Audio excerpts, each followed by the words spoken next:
بسم اللہ الرحمن الرحیم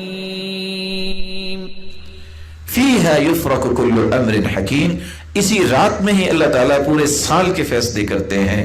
اور اسی بات کو ربیعہ بن کلثوم بیان کرتے ہیں. کنت عند الحسن، میں حسن بصری کے پاس تھا.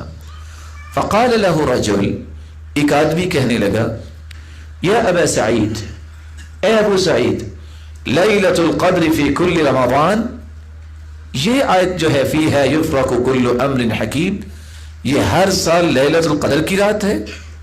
قال ای واللہ انہا لفی کل رمضان، لیلۃ القدر ہر سال کے بعد ایک رات آتی ہے. وانہا اللیلہ التی یفرق فیہا کل امر حکیم، اور یہ وہ مبارک رات ہے جس میں پورے سال کے فیصلے کیے جاتے ہیں.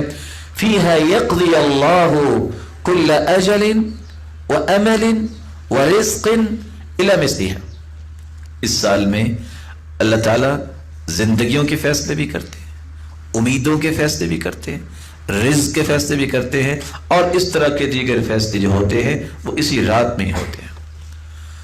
ابو مالک روایت کرتے ہیں فیہا یفرق کل امر حکیم، اللہ تعالیٰ نے اس میں کیا کہا ہے؟ امر السنہ الی السنہ، اس سال سے لے کر اگلے سال کے اس دن تک جتنے فیصلے ہیں وہ اسی رات میں سنائے جائیں گے.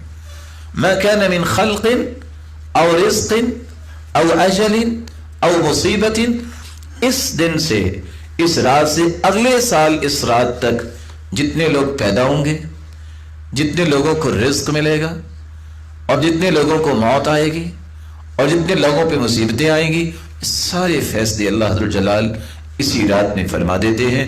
تو یہی برکت والی رات ہے، یہی لیلۃ القدر ہے، یہی رمضان میں آتی ہے، اس میں ہی سارے سال کے فیصلے ہوتے ہیں. اس لیے اس رات کا اہتمام انسان کو کرنا چاہیے.